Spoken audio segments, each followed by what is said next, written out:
Pada zaman dahulu kala, hiduplah seorang raja dengan wujud raksasa bernama Prabu Baka.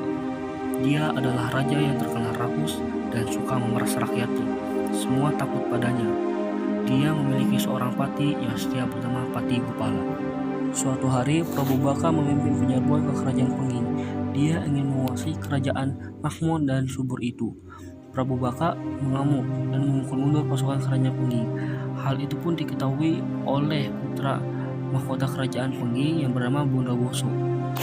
Prabu Baka dan Bondowoso pun bertemu di pertempuran itu. Mereka pun berduel, yang duel tersebut dimenangkan oleh Bondowoso.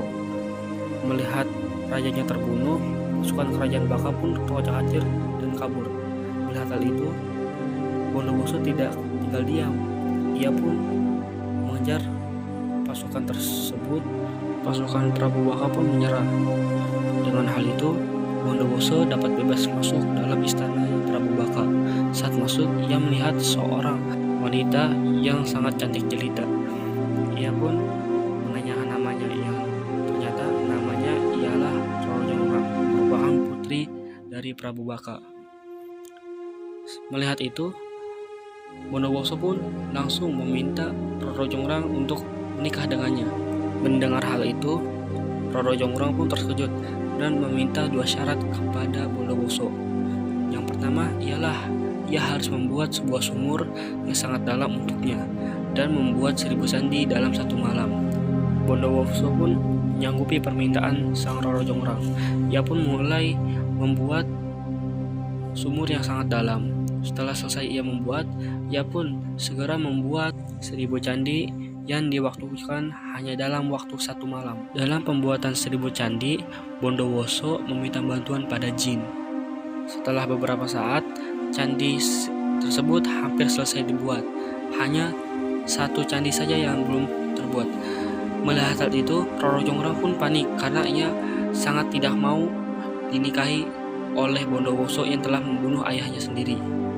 Karena hal itu, ia pun memiliki ide untuk menggotokkan sebuah kayu ke tanah dengan seluruh para wanita di negerinya. Dengan hal itu, ayam pun mengira bahwa sudah pagi dan berkokok. Para jin pun mulai berhenti bekerja dan pembuatan candinya pun terhambat. Hari pun sudah terang, matahari pun sudah terbit. Bondowoso pun gagal untuk menikahi Roro Jonggrang. Karena hal itu, Bondowoso mengutuk Roro Jonggrang menjadi batu dan menjadikannya candi yang ke-1000.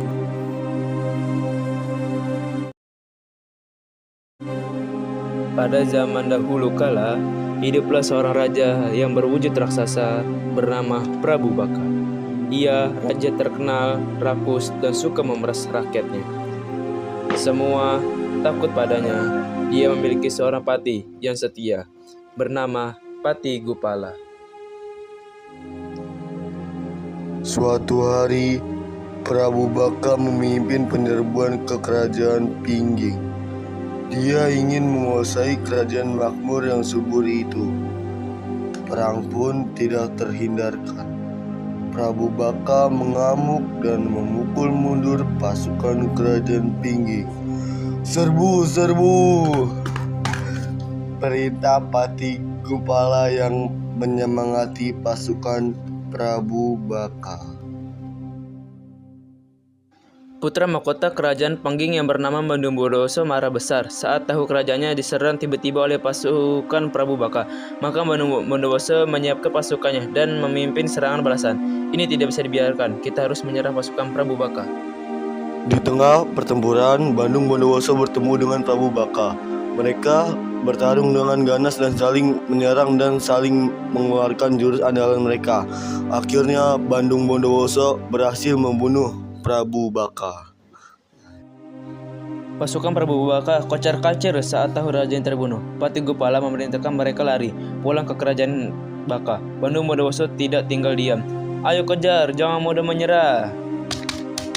Bandung Bondowoso dan pasukannya terus mengejar musuh hingga ke kerajaan Baka.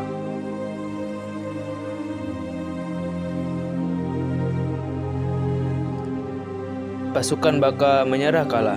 Bandung Bondowoso bisa masuk istana dengan leluasa.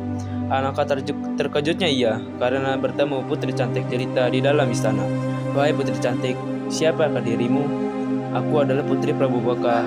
Namaku Roro Jonggrang." Bandung Bondowoso tidak menyangka Prabu Baka yang berwujud raksasa ternyata memiliki putri cantik jelita. Ia langsung jatuh cinta kepadanya.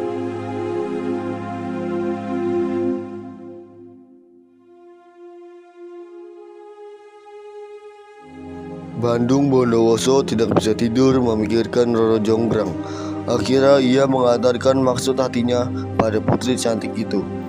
"Wahai Roro Jonggrang, putri cantik jelita, maukah kau jadi istriku?" Mendengar pinangan Bandung Bondowoso, Roro Jonggrang jadi bingung. Ia takut kepada Bondowoso. Ia tidak ingin menikah dengan orang yang telah membunuh ayahnya. "Aku mau menikahimu, tapi kamu harus memenuhi syarat. Aku ingin dibuatkan 1000 candi dalam 1 malam." Bandung Bondowoso mengiyakan syarat Roro Jonggrang. "Baiklah, aku sanggup melakukan itu semua, dan aku bisa menikahimu, wahai putri cantik." Bandung Bondowoso tahu dia tidak akan mungkin membangun candi-candi dalam waktu 1 malam dengan kekuatan sendirinya. Akhirnya, ia memanggil para pasukan makhluk halus dan mengarahkannya untuk membangun candi. Makhluk halus datang dari segala arah, maka segeralah mereka membangun candi-candi itu. Roro Jonggrang mulai gelisah sebab baru tengah malam, namun candi-candi itu mulai sudah berdiri. Bahkan tinggal sebuah satu saja. Bagaimana ini? Candi sudah mau selesai. Roro Jonggrang mendapat akal untuk menggagalkan usaha Bandung.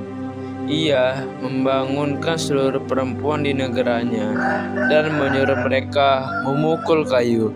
Mendengar suara kayu, ayam-ayam mengira bahwa waktu telah pagi. Mereka pun berkokok. Makhluk halus mengira hari telah pagi. Mereka pun segera pergi lari meninggalkan tempat itu. Bandung Bondowoso segera tahu kalau dia ditipu lagi. "Kau telah menipuku lagi, Roro Jonggrang. Aku tak bisa memaafkanmu." Kali ini ia tidak menyangka, tidak bisa menahan amarahnya.